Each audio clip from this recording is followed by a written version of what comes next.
Hello friends, I am Dr. Rina and welcome back my channel Dr. Rina Economic Studies। आज हम mathematical economics का most important topic definite integration with consumer and producer surplus discuss करेंगे with all PYQs from 2013 to 25। आज मैं इस topic को एकदम crystal clear कर दूंगी, एक बिल्कुल इजी वे में पढ़ेंगे हम इसको, फिर आप एग्जाम में यहाँ से आने वाले हर क्वेश्चन को इजीली अटैम्प्ट कर पाओगे। आप पेन और पेपर लेना है, कंडीशन एक है कि पेन पेपर जरूर लेना है, हर फॉर्मूला को राइट डाउन करना है और क्वेश्चन को मेरे साथ साथ प्रैक्टिस करना है। बगैर प्रैक्टिस न्यूमेरिकल सोल्व नहीं कर पाओगे, आप प्रैक्टिस करना जरूरी है।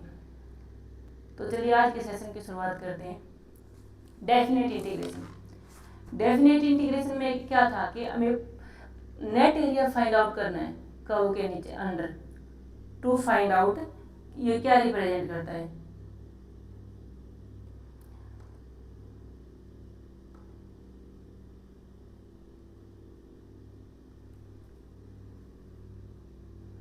ये रिप्रेजेंट करता है net area under the curve, net area find out करता है। अब डेफिनेट इंटीग्रल और इनडेफिनेट इंटीग्रल में क्या डिफरेंस है?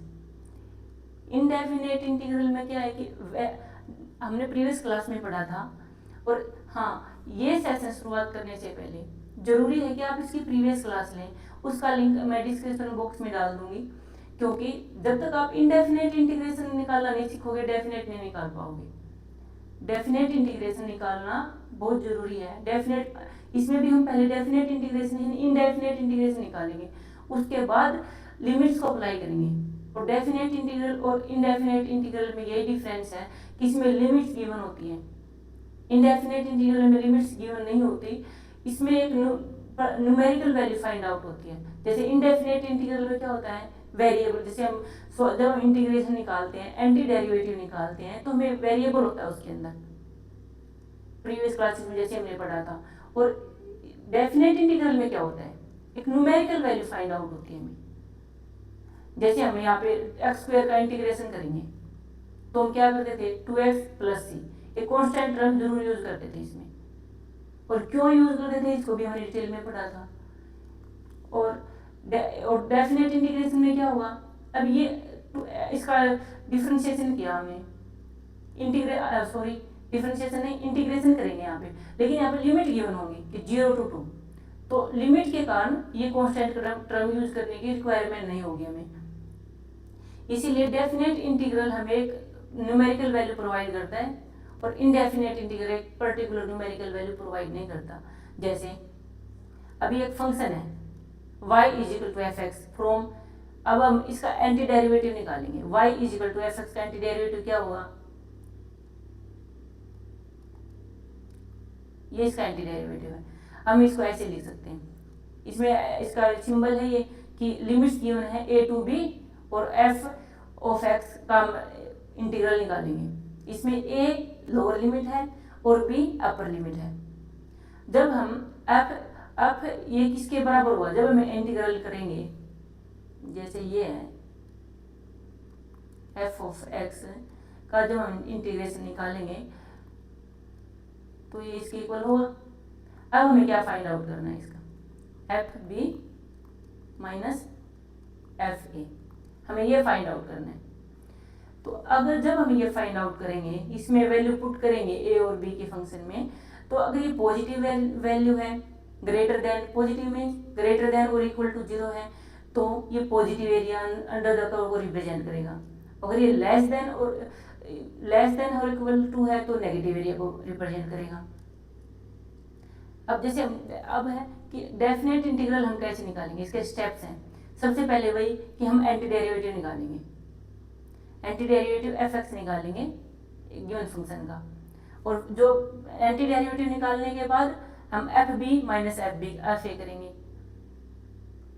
देखिए अब इस एग्जांपल से समझते हैं। जैसे हमें वहाँ पे क्या था कि हमें marginal to total cost find out करना है, तो हम इनडेफिनेट इंटीग्रल का यूज करते थे, लेकिन उसमें लिमिट्स गिवन नहीं थी। इनडेफिनेट इंटीग्रल का हम यूज तभी करते हैं जब लिमिट्स गिवन नहीं होती। यहाँ पे लिमिट्स गिवन है, देखो हमें टोटल कॉस्ट तो फाइंड आउट करना है, लेकिन क्या है, लिमिट है कि 2 to 5 फाइंड आउट करना है। तो अब ये मार्जिनल कॉस्ट है 6 क्यों प्लस 10 का हमें टोटल कॉस्ट फाइंड आउट करना है फ्रॉम क्यू की वैल्यू दी है यहाँ पे 2 to 5। तो सबसे पहले हम क्या करेंगे, इसका एंटी डेरिवेटिव निकालेंगे इस फंक्शन का। और एंटी डेरिवेटिव कैसे निकालना है वो प्रीवियस क्लास में डिटेल में समझा है, with P example MCQ PYQ हमने डिटेल में समझा है। उस वीडियो का लिंक मैं डिस्क्रिप्शन बॉक्स में डाल दूंगी, वो जरूर देखना है, क्योंकि जब तक आप वो नहीं समझोगे आप ये इसको अच्छे से समझ नहीं पाओगे। 6Q का इंटीग्रेशन इनडेफिनेट इंटीग्रेशन निकालेंगे तो क्या होगा, Q square divide by 2 plus 16Q। तो हमारा क्या हुआ 3Q square plus 16Q, sorry ये 16 नहीं है 10 है।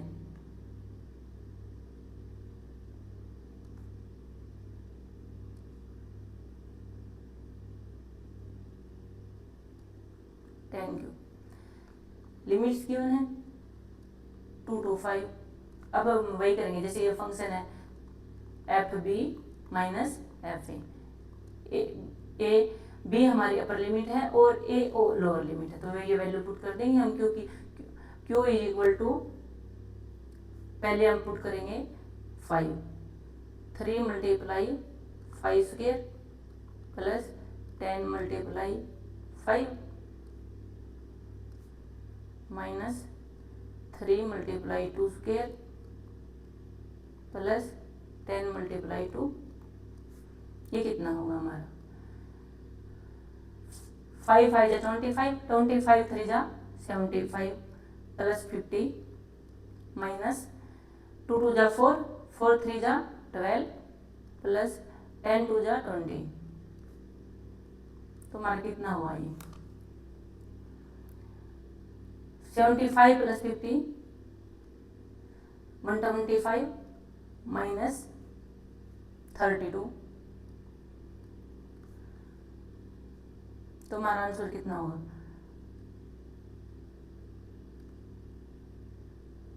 93।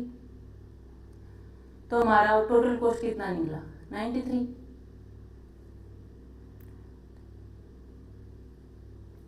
तो ऐसे हमें लिमिट्स को अप्लाई करना है इसमें। ये न्यूमेरिकल वैल्यू फाइंड आउट हुई। अब देखो मोस्ट इंपोर्टेंट, अब ये मोस्ट इंपोर्टेंट फॉर्मूलाज है, यहाँ से प्रीवियस ईयर में क्वेश्चन आए हैं, इनको बहुत ध्यान से देखना है, इनको इन फॉर्मूलाज को राइट डाउन जरूर करना है, इनको हम आगे प्रैक्टिस करेंगे। इन फॉर्मूलाज को समझने की जरूरत है, याद करने की जरूरत नहीं है, इनको ऐसे नहीं कि याद नहीं रहते, या फिर इनको आपको समझना है। कंज्यूमर सरप्लस क्या होता है, कंज्यूमर सरप्लस होता है विलिंगनेस टू पे माइनस एक्चुअल पे। जैसे आप मार्केट में जाते हो, कोई प्रोडक्ट आपको लेना, आपके माइंड में है कि मैं इस प्रोडक्ट को के लिए 100 रुपीज़ देने के लिए तैयार हूँ, लेकिन उसका मार्केट प्राइस मिलता है आपको 80 रुपीज़। 100 रुपीज़ आप देने को तैयार थे, लेकिन आपको मार्केट प्राइस मिलता है 80 रुपीज़। मीन्स आपका विलिंगनेस टू पे था 100 रुपीज़ और एक्चुअल में आपने पे किया 80, तो आपका कंज्यूमर सरप्लस कितना निकला 20 रुपीज़। ये कंज्यूमर, और इसी को हम इसी के न्यूमेरिकल सोल्व करेंगे। ये हमारा है विलिंगनेस टू पे और ये है एक्चुअल पे, तो हमारा कंज्यूमर सरप्लस आ जाएगा। अब प्रोड्यूसर सरप्लस क्या है, सेम वही प्रोड्यूसर में है कि जैसे वो एक प्रोड्यूसर अपने प्रोडक्ट के लिए जितनी कीमत जितने रुपए में अपने प्रोडक्ट को बेचना चाहता था, मार्केट प्राइस उससे ज़्यादा हो जाता उसके प्रोडक्ट का। जैसे उसके माइंड, प्रोड्यूसर के माइंड में होता है कि मेरा ये प्रोडक्ट 100 रुपीज़ में इसका प्राइस होगा इस प्रोडक्ट का, लेकिन उसका प्रोडक्ट का प्राइस, मार्केट प्राइस निकलता है 120 रुपीज़, 120 रुपीज़ में चला जाता है, वो चाहता था 100 रुपीज़ में। तो हुआ ना इसका 20 रुपीज़ का प्रोड्यूसर सरप्लस।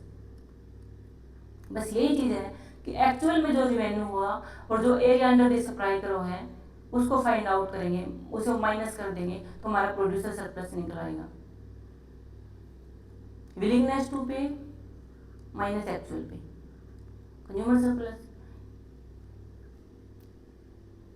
हम इसका अब हम कंज्यूमर सरप्लस और प्रोड्यूसर सरप्लस का इकोनॉमिक एप्लीकेशन देखेंगे।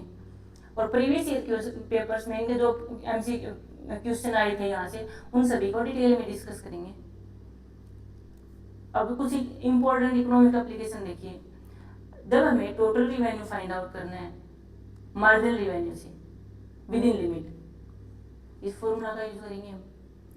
हमें कैपिटल स्टॉक फाइंड आउट करना है at particular time period given है, लिमिट्स गिवन है, तो हम इस फॉर्मूला का यूज करेंगे। वही फिर कंज्यूमर सरप्लस के लिए सेम वही विलिंगनेस टू पे माइनस एक्चुअल पे, वही सेम प्रोड्यूसर सरप्लस के लिए। अभी 2013 में आया था क्वेश्चन इसका कि हमें कंज्यूमर सरप्लस फाइंड आउट करना है at x is equal to 3। तो कंज्यूमर सरप्लस के लिए हमने क्या कहा था, विलिंगनेस टू पे। विलिंगनेस टू पे के लिए तो हम इसका इंटीग्रेशन निकालेंगे माइनस एक्चुअल पे। एक्चुअल पे उसने जो किया मीन्स एक्चुअल पे मीन्स उसका टोटल एक्सपेंडिचर कितना था। Total expenditure means price into quantity. हमारा क्वांटिटी है 3, अब हमें प्राइस फाइंड आउट करना है। अब इसमें हम इसका वैल्यू पुट कर देंगे x की, p is equal to 10 minus 3, x की वैल्यू कितनी है 3 माइनस 3 स्क्वायर, 3 माइनस 9 माइनस 9। अब यहाँ देखिए आप ये क्या है, वैल्यू माइनस में आएगी, लेकिन क्या प्राइस कभी माइनस में हो सकता है? इसलिए इस तरीके से तो ये सोल्व होगा नहीं कि हम ये करेंगे कि विलिंगनेस टू पे, जैसे हमने पीछे देखा था कि विलिंगनेस टू पे माइनस एक्चुअल पे, इस फॉर्मूला का यूज कर लें, लेकिन इस फॉर्मूला से सोल्व होगा नहीं, तो हम इसको अनदर फॉर्मूला से सोल्व करेंगे। अब हम इसमें लिमिट्स अप्लाई करेंगे। जैसे फंक्शन है 10 minus 3x minus x square with respect to x integration करेंगे। लिमिट्स क्या है, हमें कंज्यूमर सरप्लस करना है at x is equal to 3, तो हमें 0 to 3 इसके लिमिट लेंगे हम 0 to 3। तो सबसे पहले हम इसका इंटीग्रेशन निकालेंगे, क्या होगा 10 का 10x माइनस 3x का क्या होगा 3x स्क्वायर डिवाइड बाई 2, और x स्क्वायर का इंटीग्रेशन क्या होगा x की क्यूब डिवाइड बाई 3, और इनकी लिमिट क्या है 0 to 3। चलो हम एक बार और देख लेते हैं कि x का अगर इंटीग्रेशन करते हैं तो कैसे करते थे हम, कैसे किया था हम। x की पावर 1 है, उसमें 1 ऐड कर देंगे डिवाइड बाई 1 प्लस 1। ये x की पावर यहाँ पे 3 कितनी भी पावर हो उसमें हमने 1 ऐड करना है, वही अब हमें डिनोमिनेटर में सेम लिखना है। अगर x की पावर 3 होती तो 3 प्लस 1 करते और नीचे 3 प्लस 1 कर देते, x की 4 डिवाइड बाई 4 ऐसे हो जाता। इस ये वैल्यूज हमने ऐसे ही निकाली है। अब इसमें वैल्यू पुट करेंगे हम,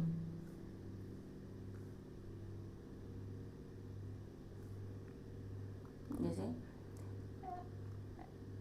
x मल्टीप्लाई 3 माइनस 3 की cube square minus 3 cube divide by 3,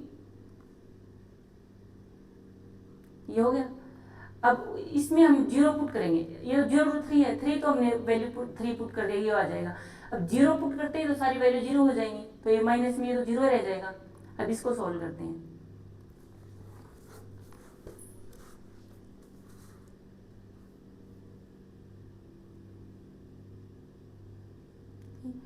thirty minus 3 3 जा 9, 9 3 जा 27,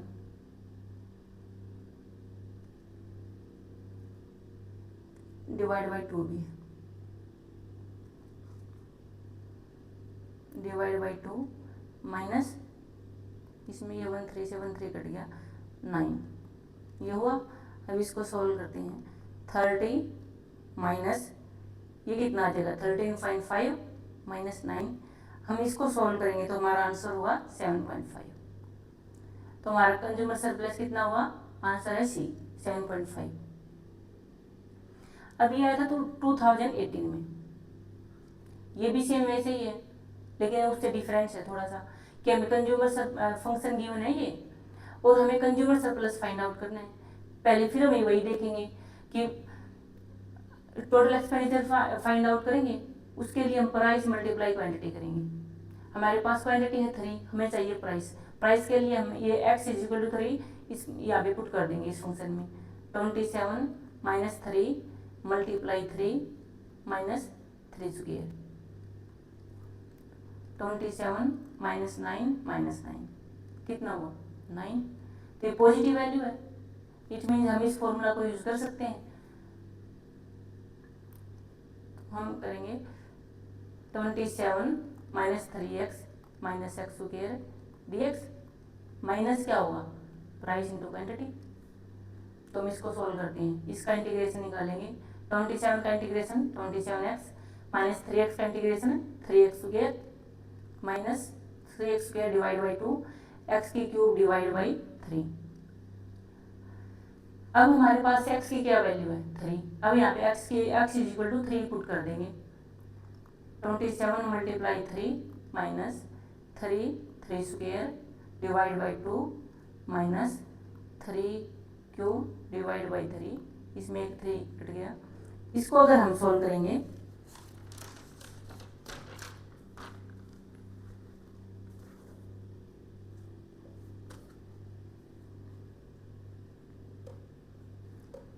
ये कितना आएगा 81, 27 3 जा 81 और 27 ये हो जाएगा 3 3 जा 9, 9 3 जा 27 डिवाइड बाई 2 माइनस 9 और माइनस में ये क्या होगा माइनस पी मल्टीप्लाई क्या हो कितना था क्यों पी हमारा है 9 और क्यों कितना है 3।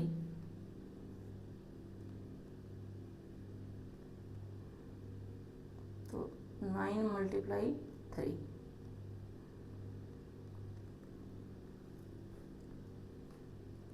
81 माइनस 9 कितना होगा 72 माइनस 27 डिवाइड बाई 2 माइनस 27। जब हम इसको सॉल्व करेंगे तो हमारा आंसर होगा 31.5। तो हमारा आंसर हुआ सी। नेक्स्ट है हमारा 2023 की शिफ्ट फर्स्ट में आएगा कि डिमांड और सप्लाई फंक्शन है, ये हमें प्रोड्यूसर सरप्लस फाइंड आउट करना है। प्रोड्यूसर सरप्लस फाइंड आउट करने के लिए हम सबसे पहले इक्विलिब्रियम प्राइस फाइंड आउट करेंगे, क्वांटिटी फाइंड आउट करेंगे। उसके लिए हम क्या करेंगे demand is equal to supply put करेंगे। Demand is equal to supply, यहाँ पे demand is equal to supply put करेंगे तो 20 माइनस 5x किसके इक्वल होगा 4x प्लस 8। अब इसको सॉल्व करेंगे minus 5x minus 4x is equal to minus 8 minus 20। तो ये किसके इक्वल होगा दिस इम्प्लाई x की वैल्यू क्या होगी यहाँ पे सॉरी ये प्लस 8 है 12 डिवाइड बाई 9 तो कितना हुआ 4 डिवाइड बाई 3। ये हमारी क्वांटिटी आ गई। अब हमें प्राइस भी चाहिए तो प्राइस करने के लिए हमें चाहिए प्रोड्यूसर सरप्लस। तो हमें यहाँ इसमें x की वैल्यू पुट कर देंगे तो p is equal to 4x plus 8 है तो ये किसके इक्वल होगा p 4 multiply 4 divide by 3 plus 8 16 divide by 3 plus 8। इसको सोल्व करेंगे आएगा 40 डिवाइड बाई 3। हमारे पास प्राइस आ गया हमने और क्वांटिटी दोनों फाइंड प्राइस और ये क्वांटिटी दोनों फाइंड आउट कर ली। अब हम इसका इंटीग्रेशन निकालेंगे। हमें चाहिए प्रोड्यूसर सरप्लस इसलिए हम लेंगे इसका इंटीग्रेशन निकालेंगे 4x प्लस 8 इंटीग्रेशन यहाँ पे माइनस चलो यहाँ पे लिख देती हूँ। प्रोड्यूसर सरप्लस का फॉर्मूला क्या होगा वही प्राइस एक्चुअल इसका रिवेन्यू है तो प्राइस मल्टीप्लाई क्वांटिटी और इंटीग्रेशन ऑफ 4x प्लस 8। हम इसका इंटीग्रेशन करेंगे क्या 4x प्लस 8 का इंटीग्रेशन क्या आएगा 4x square divide by 2 plus 8x 2 से 2 कट गया तो ये कितना हुआ 2x स्क्वायर 2 2 जा 4 तो 2x स्क्वायर प्लस 8x। अब x की वैल्यू क्या है x की वैल्यू है 4 डिवाइड बाई 3 तो हम यहाँ पे x की वैल्यू पुट कर देंगे 2 मल्टीप्लाई 4 डिवाइड बाई 3 का square plus 8 multiply 4 divide by 3, ये किसके इक्वल होगा? 2 मल्टीप्लाई 4 4 जा 16, 3 3 जा 9 प्लस 32 डिवाइड बाई 3, ये हुआ। और यहाँ पी और क्यू क्यू कितना था? 4, और ये अभी कितना आ गया? 40 मल्टीप्लाई, हम जब 40 divide by 3 multiply 4 divide by 3 करेंगे कितना आएगा? तो 1।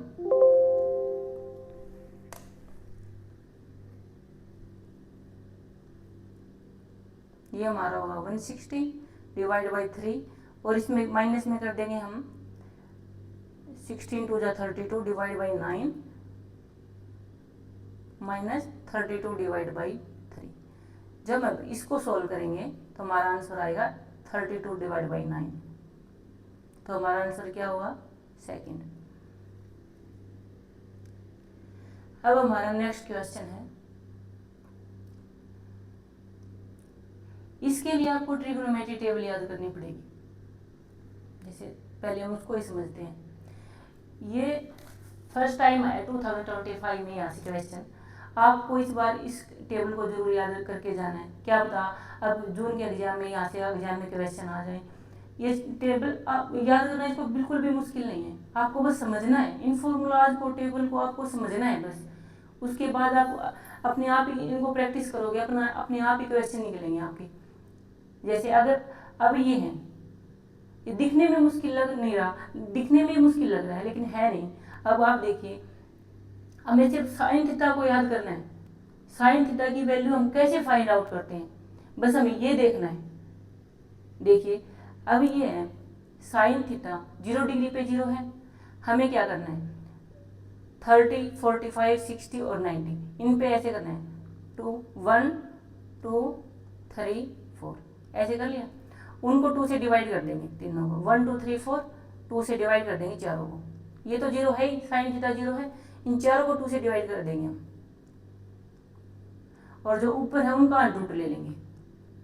अंडरूट 1 लेंगे, अंडरूट 2 ले लेंगे, अंडरूट 3 ले लेंगे, अंडरूट 4 ले लेंगे, और डिवाइड बाई 2 कर देना है। बस एक ही चीज को याद रखना है कि साइन थीटा में आपने 30 to 90 under root 1 under root 2 under root 3 under root 4 ये 4 वैल्यू लेनी है आपको, और इनको 2 से डिवाइड करना है, तो आपको आपकी वैल्यू निकल आएंगी। अब अंडरूट 1 है तो वो 1 ही आएगा, 1 डिवाइड बाई 2 हो गया।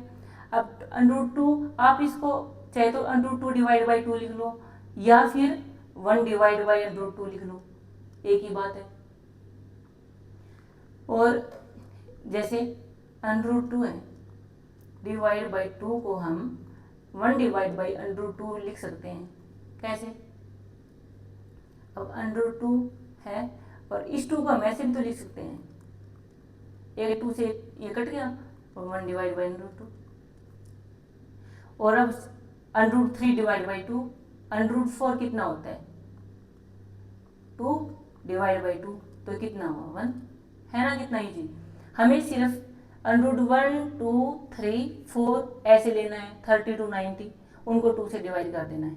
बस सिर्फ एक ये ध्यान रखना है आपको। उसके बाद कोस थीटा में जब करते हो आप अपोजिट कर देना है।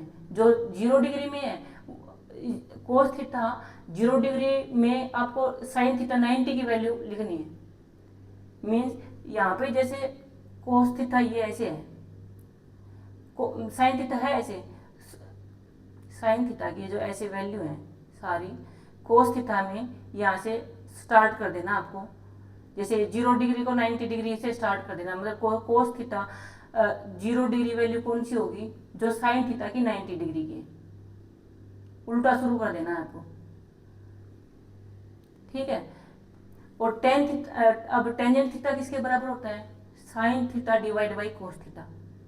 जब आप साइन थीटा को कोस थीटा से डिवाइड करोगे, अब हमें साइन थीटा का पता चल गया और कोस थीटा का, हमें सिर्फ ध्यान तो सिर्फ साइन थीटा का ही रखना है, कोस का तो उसको अपोजिट करना है साइन की। तो साइन को कोस से डिवाइड करेंगे हम तो टेन आ जाएगा हमारा। और कोट क्या होगा? टेन का उल्टा। जैसे साइन का उल्टा कोस है वैसे टेन का उल्टा कोट है। और सिकेंड का क्या होगा 1 डिवाइड बाई कोस, और कोसिकेंड का क्या होगा 1 डिवाइड बाई साइन, है ना कितना इजी। बस आप इसको ध्यान रखना साइन थीटा को। अब जैसे इसमें अब जो 2025 में क्वेश्चन आया था कि हमने जो यहाँ पे डिग्रियों में दिया है, जैसे हमने टेबल ने डिग्री में याद किया है, उसमें आया था पाई में, रेडियन में, पाई में आया था आंसर, मतलब मैचिंग आया है। तो 30 डिग्री जैसे 260 डिग्री 2 पाई के इक्वल होता है, तो 180 पाई के हो गया, 90 डिग्री पाई डिवाइड बाई 2 के हो गया, 60 डिग्री पाई डिवाइड बाई 3 के हो गया, 45 पाई डिवाइड बाई 4 और 30 पाई डिवाइड बाई 6 के। तो आप इजीली कर सकते हो ना यहाँ से। चलिए अब इस क्वेश्चन को सोल्व करते हैं। अब आप इसको इजीली सोल्व कर पाओगे। जैसे इसमें फर्स्ट क्या है कि हमें क्या करना है, हमें लिमिट गिवन है 0 to infinity 1 divide by 1 plus x square का इंटीग्रेशन करना है, और 1 divide by 1 plus x square किसके इक्वल होता है 10 माइनस 1 एक्स के इक्वल होता है। अब 10 माइनस 1 एक्स है, ये कितना आ गया 10 माइनस 1 एक्स, 10 माइनस, अब हम यहाँ पे वैल्यू पुट कर देंगे,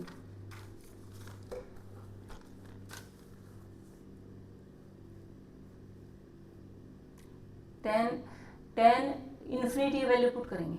अब ये जैसे इसमें ही है कि 10 minus 1 infinity minus 10 minus 1 0 to infinity limit है ना, तो हम इन्फिनिटी और 0 यहाँ पे लिख देंगे। एक बार चलो इसको थोड़ा सा यहाँ पे करती हूँ मैं, 10 माइनस 1 इन्फिनिटी माइनस 10 माइनस 1 0। अब 10 इन्फिनिटी की वैल्यू क्या थी, किस डिग्री पे था 10 इन्फिनिटी, हमने समझा था अभी। 10 इन्फिनिटी किस पे है 90 डिग्री पे, 10 90 डिग्री पे, और 90 डिग्री किसके इक्वल है पाई डिवाइड बाई 2। अब हमें चाहिए 10 0 भी। अब 10 0 किस पे है, 10 की वैल्यू 0 किस पे है 0 डिग्री पे। तो 10 इन्फिनिटी कितनी है किस पे है 90 पे, और 90 को हम कैसे लिखेंगे पाई डिवाइड बाई 2, और 0 किस पे 0 पे। तो इसका फर्स्ट का क्या हुआ आंसर पाई डिवाइड बाई 2। तो ए का क्या आंसर आया हमारा पाई डिवाइड बाई 2, ए का थर्ड है। देखो यहाँ से हमारा आंसर आ गया। हमें वैसे तो इसको आगे सोल्व करने की जरूरत नहीं पड़ी, क्योंकि ए मैच करता है थर्ड से, ये सिर्फ ऑप्शन 3 में ही है, लेकिन फिर भी हम इसको आगे समझेंगे सभी ऑप्शंस को। अब सेकंड है हमारा ये बी, कि हमें 1 to infinity 1 divide by under x का इंटीग्रेशन निकालना है। अब हम इसके लिए पावर रूल फॉलो करेंगे जो हमने इंटीग्रेशन में किया था, इनडेफिनेट इंटीग्रेशन में किया था। 1 डिवाइड बाई अंडर एक्स को हम क्या लिख सकते हैं एक्स की पावर 1 डिवाइड बाई 2, और हमने क्या कहा था जैसे भी कोई फंक्शन ऐसे नीचे दिया होता है ना, हम उसको ऊपर ले जाते हैं। तो हम इसको कैसे लिख सकते हैं एक्स की पावर -1 डिवाइड बाई 2, नीचे जो प्लस में ऊपर जाके माइनस में हो जाएगा, नीचे माइनस में है तो ऊपर जाके प्लस में हो जाएगा। तो अब इसका हम इंटीग्रेशन निकालेंगे, इजीली निकाल सकते हैं। एक्स की power -1 divide by 2 plus 1 divide by -1 divide by 2 plus 1। अब ये कितना हुआ एक्स की power 1 divide by 2 1 divide by 2, और x की वैल्यू हमें क्या लेनी है हमें इन्फिनिटी और 1। अब हम इन्फिनिटी पुट करेंगे, ये क्या है, इसको हम 2 अंडर एक्स लिख सकते हैं, है ना। अब हम पुट करेंगे 2 under infinity minus 2 under 1, 2 under 1 तो 1 हो जाएगा, और 2 अंडर इन्फिनिटी है, कोई पर्टिकुलर वैल्यू तो है ही नहीं इसमें, कोई फिक्स फिनिट वैल्यू तो कोई है ही नहीं, इन्फिनिटी है, तो इसका आंसर भी इन्फिनिटी ही आएगा। और इन्फिनिटी -2, तो हमारा आंसर क्या हुआ इन्फिनिटी। इन्फिनिटी क्यों होगा, क्योंकि एक फिक्स वैल्यू नहीं दी है इसमें ये कह रहा है कि जो area under the curve area है वो ग्रोइंग टू इन्फिनिटी, इन्फिनिटी तक ग्रो कर रहा है, तो एक फिनिट वैल्यू, कोई फिनिट न्यूमेरिकल वैल्यू प्रोवाइड नहीं करेगा, ये फिनिट न्यूमेरिकल वैल्यू एग्जिस्ट नहीं करेगी इस फंक्शन में। तो इसका आंसर क्या होगा, डज नॉट एग्जिस्ट, कोई फिनिट न्यूमेरिकल वैल्यू तो एग्जिस्ट करेगी ही नहीं यहाँ पे। अब हमारा तो बी का हमारा क्या हुआ फर्स्ट, और सी अभी फिर वही है,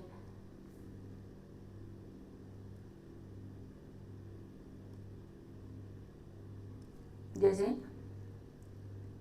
ये क्या है माइनस इन्फिनिटी और 1 डिवाइड बाई एक्स की पावर 4 है, वही हम पावर रूल फॉलो करेंगे यहाँ पे, एक्स की पावर -4, एक्स को ऊपर ले जाएंगे, फिर यहाँ माइनस इन्फिनिटी टू 1 ये अप्लाई कर देंगे।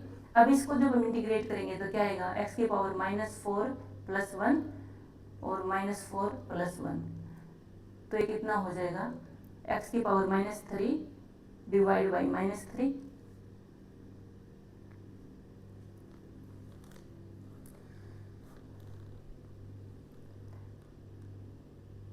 तो हम इसको कैसे लिख सकते हैं, -1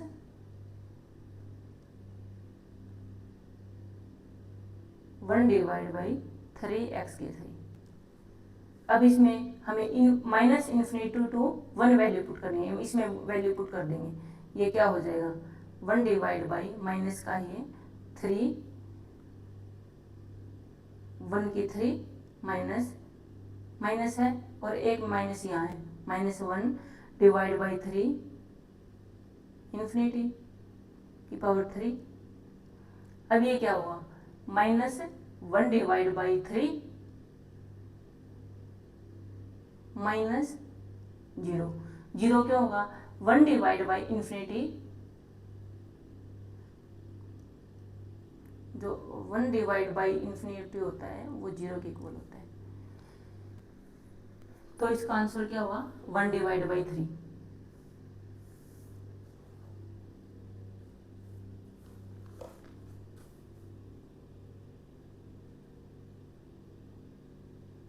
तो हमारा आंसर क्या हुआ, यहाँ पे भी ये x माइनस में था ना, तो ये यहाँ पे ये माइनस में है 1 भी, तो ये माइनस माइनस प्लस हो गया, तो इस थर्ड की वैल्यू क्या हुई 1 डिवाइड बाई 3। अब फोर्थ है कि हमें minus infinity two plus infinity तक 1 डिवाइड बाई 1 प्लस एक्स की स्क्वायर निकालना है। देखो ये first A D option A जैसा है ना, 1 divide by 1 plus x square किसके बराबर होता है 10 - 1x के, है ना। अब वही हम यहाँ पे इन्फिनिटी लिखेंगे 10 - 1 इन्फिनिटी माइनस 10 - 1 माइनस इन्फिनिटी। अब इन्फिनिटी की वैल्यू क्या थी पाई डिवाइड बाई 2, हमने किया था अभी पाई डिवाइड बाई 2, और माइनस ये यहाँ पे ये इन्फिनिटी माइनस की, ये प्लस की है, यहाँ पे माइनस की है, तो माइनस माइनस हमें माइनस में ही करना था ये भी, तो ये माइनस माइनस प्लस हो जाएगा पाई डिवाइड बाई 2, तो कितना हुआ 2 पाई डिवाइड बाई 2, ये आंसर आया पाई। तो फोर्थ किससे मैच करेगा, फोर्थ से, तो हमारा आंसर ये हुआ।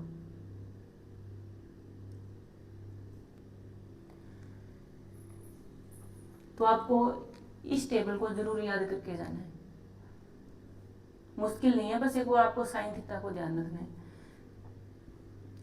आज की क्लास में इतना ही, मिलते हैं कल मैथमेटिकल इकोनॉमिक्स का नेक्स्ट मोस्ट इंपोर्टेंट टॉपिक के साथ। Thank you.